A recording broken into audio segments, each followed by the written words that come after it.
जय संविधान साथियों, मैं आप सबका इस नए प्लेटफॉर्म पर सबसे पहले स्वागत करता हूं। और इस नए प्लेटफॉर्म पर मेरी पहली वीडियो मेरी आदर्श नेता के नाम। वह नेता जो नारी शक्ति का प्रतीक मानी जाती है, वह नेता जिसे विश्व की 4 सर्वश्रेष्ठ क्रांतिकारी महिलाओं में गिना जाता है, वह नेता जिसका नाम सुनते ही आज भी बलात्कारियों के पसीने छूट जाते हैं। जी हाँ, मैं बात कर रहा हूँ समाजवादी पार्टी की पूर्व सांसद और नारी शक्ति की प्रतीक, निषाद समाज की आन बान शान, अमर वीरांगना फूलन देवी निषाद जी की।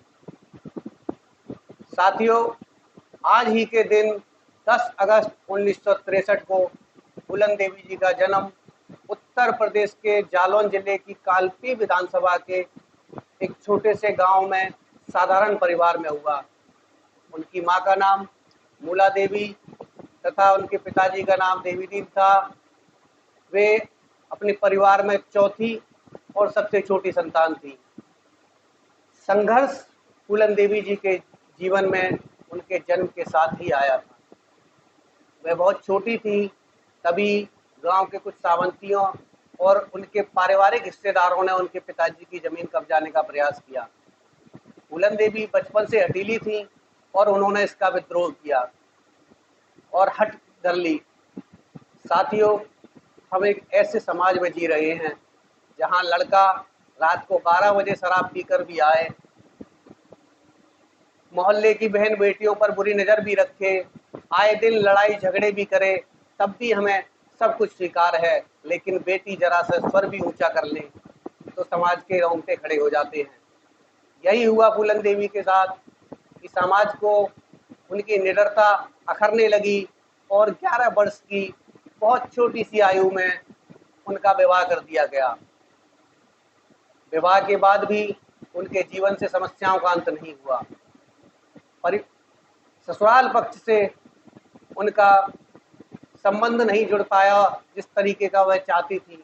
पति के साथ भी उनकी अनबन लगातार चलती रही, जिससे नाराज होकर वो वापस अपने परिवार अपने घर लौट आई। लेकिन उनकी निडरता कम नहीं हुई। ससुराल से लौटकर आने के बाद पारिवारिक हिस्से और पारिवारिक हिस्सेदारी को लेकर के एक झगड़े में बहुत ही कम आयु में फूलन देवी जी को जेल जाना पड़ा।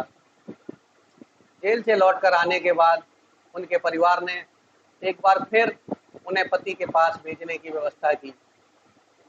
पति को उपहार स्वरूप काफ़ी सारी चीज़ें दे करके एक बार फिर से मना करके उनका गौनानुष्ठान किया गया, लेकिन यह भी विफल रहा और उनका पारिवारिक जीवन के दौरान ही एक डाकू गिरोह द्वारा उनका अपहरण कर लिया जाता है। यह अपहरण क्यों हुआ, इस संबंध में अभी तक कुछ भी स्पष्ट नहीं है। कुछ लोग कहते हैं कि उनका उत्साही स्वभाव और निडरता ने डाकुओं को उनकी ओर आकर्षित किया। फूलन देवी जी ने अपनी आत्मकथा में इस बात का जिक्र करते हुए कहा है कि शायद किस्मत को यही मंजूर था। डाकुओं द्वारा उनका अपहरण किए जाने के बाद उस गिरोह के सरगना बाबू गुज्जर द्वारा 3 दिनों तक उनके साथ रेप किया गया। इस दुर्व्यवहार से बचाने में उन्हें इसी गिरोह के दूसरे कमांडर का सहयोग मिला, जिसका नाम विक्रम मल्ला था। विक्रम मल्ला द्वारा फूलन देवी जी का सहयोग किया गया, बाबू गुज्जर से उन्हें बचाया गया और बाबू गुज्जर की इस दुर्दांतता से बचाने के लिए विक्रम मल्ला ने बाबू गुज्जर का अंत कर दिया, उसका कत्ल कर दिया और अगले ही दिन इस गिरोह का नेतृत्व फूलन देवी और विक्रम मल्ला के हाथों में आ गया।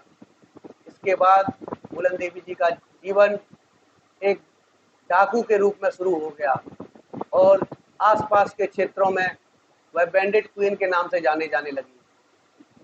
फूलन देवी जी को पकड़ने के लिए और विक्रम मल्ला को पकड़ने के लिए पुलिस द्वारा लगातार नई नई टीमों का गठन किया जाने लगा। इस बात से बेपरवाह फूलन देवी की विक्रम मल्लाह पहले से विवाहित है। दोनों एक साथ रहने लगे। विक्रम मल्लाह के साथ रहते हुए फूलन देवी जी ने राइफल चलाना सीखा, गिरोह की गतिविधियों में भाग लेना शुरू किया। यह गिरोह तथाकथित उच्च जाति के लोगों को ही लूटने, उनका अपहरण करने तथा समृद्ध लोगों को ही फिरौती के लिए अपहरण करने का काम करता था। इस गिरोह की यह खासियत थी कि इसने कभी गरीब और छोटी जाति के लोगों पर हमला नहीं किया, उन्हें नुकसान नहीं पहुंचाया, जिस कारण इन लोगों का उन्हें समर्थन भी मिलता रहा। कुछ समय बाद गिरोह के ही दो अन्य लोग जो भाई थे, जेल से छूटकर वापस आए, जिनका नाम श्री राम और लाला राम था। इन दोनों को जब बाबू गुज्जर की हत्या के बारे में पता चला तो दोनों अत्यंत क्रोधित हुए और उन्होंने इस हत्या के लिए फूलन देवी को जिम्मेदार ठहराया। वे लोग फूलन देवी पर विक्रम मल्लाह को उकसाने का आरोप लगाने लगे तथा उन दोनों की जलन इस बात से भी थी कि विक्रम और फूलन देवी दोनों एक ही जाति से आते थे और दोनों के बीच में जो संबंध थे वो बेहतर थे। दोनों छोटी जातियों को न लूटने और उनका संरक्षण करने के पक्षधर थे। धीरे धीरे यह नाराजगी बढ़ने लगी और फूलन देवी और श्री राम के बीच एक बार हाथापाई तक बात पहुंच गई।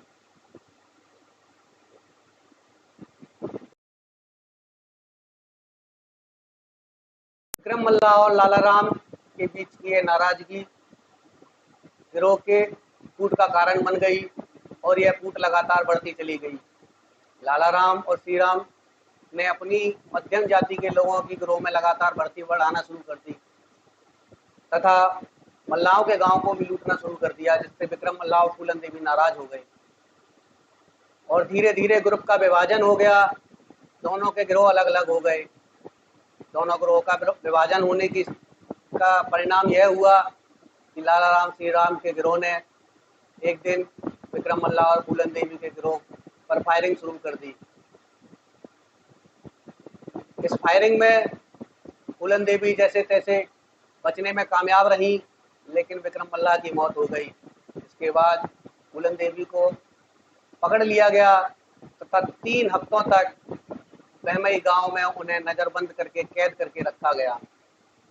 बहमई का नाम आते ही बहमई कांड का जो वाकया लोगों के जहन में आ जाता है, उससे पहले का ये पहलू है कि बहमई गांव के अंदर 3 हफ्ते तक नजरबंद करके उच्च जाति के लोगों द्वारा उनके साथ बर्बरता की गई। यहाँ तक कहा जाता है कि उन्हें नग्न करके गांव में घुमाया गया। धीरे धीरे गिरोह के ही कुछ मल्लाह सदस्यों की मदद से फूलन देवी और मानसिंह मल्लाह इस कैद से भागने में कामयाब रहे और मानसिंह ने फूलन देवी के साथ मिलकर एक नया गिरोह बनाना शुरू कर दिया।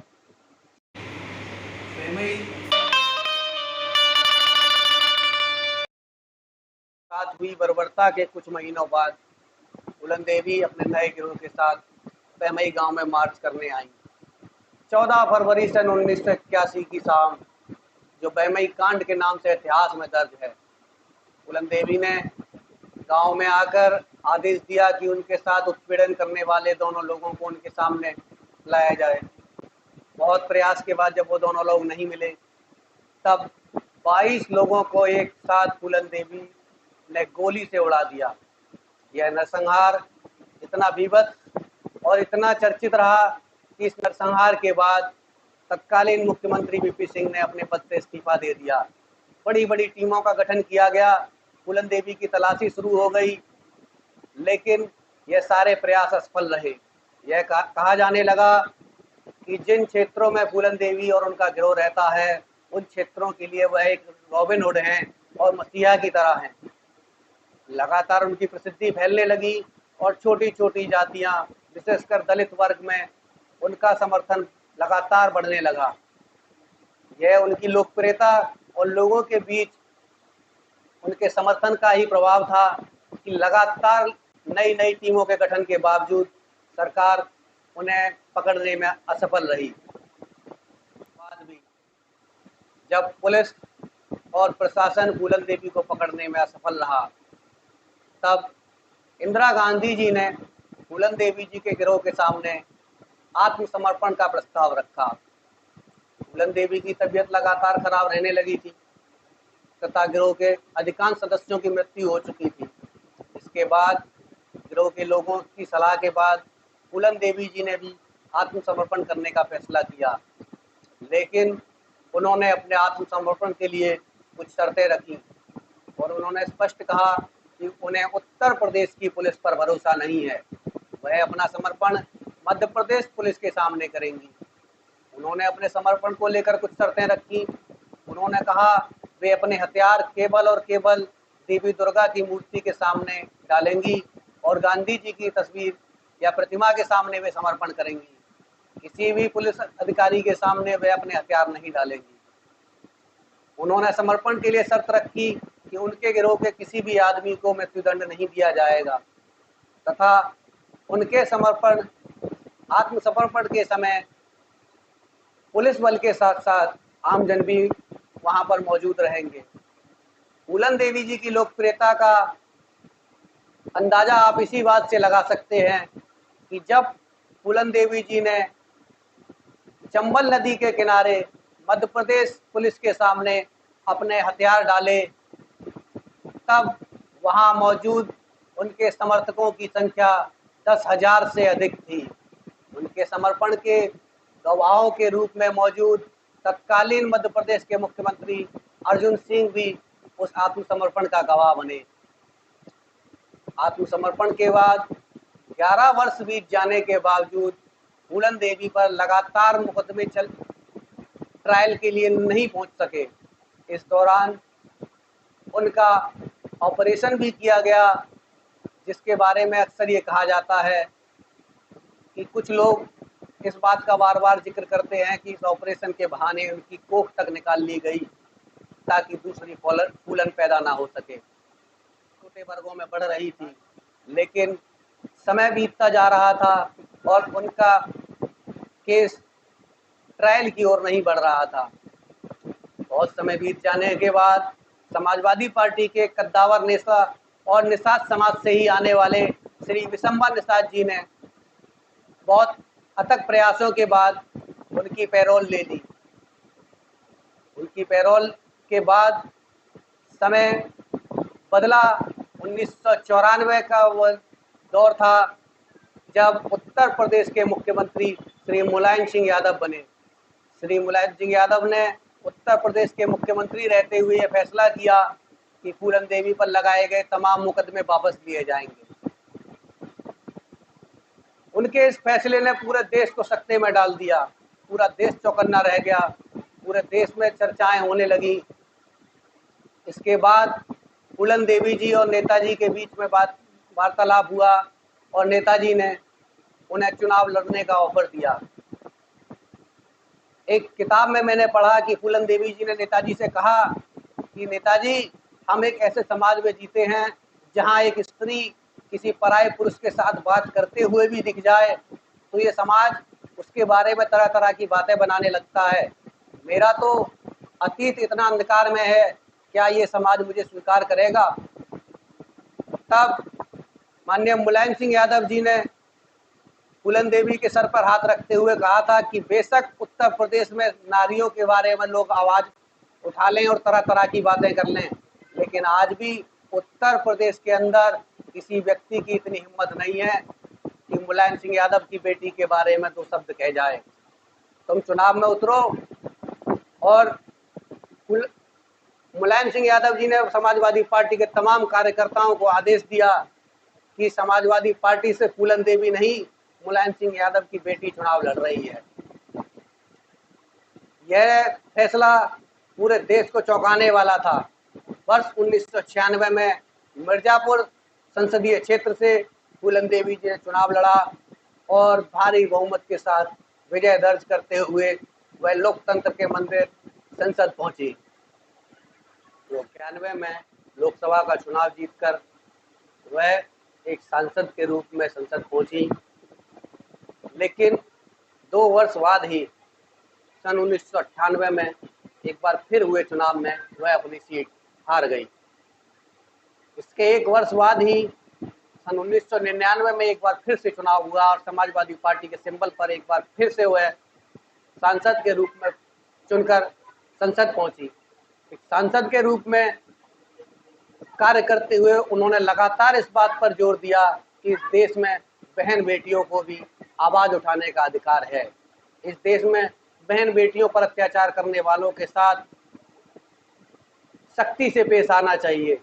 बलात्कारियों के लिए एक मजबूत कानून बनना चाहिए।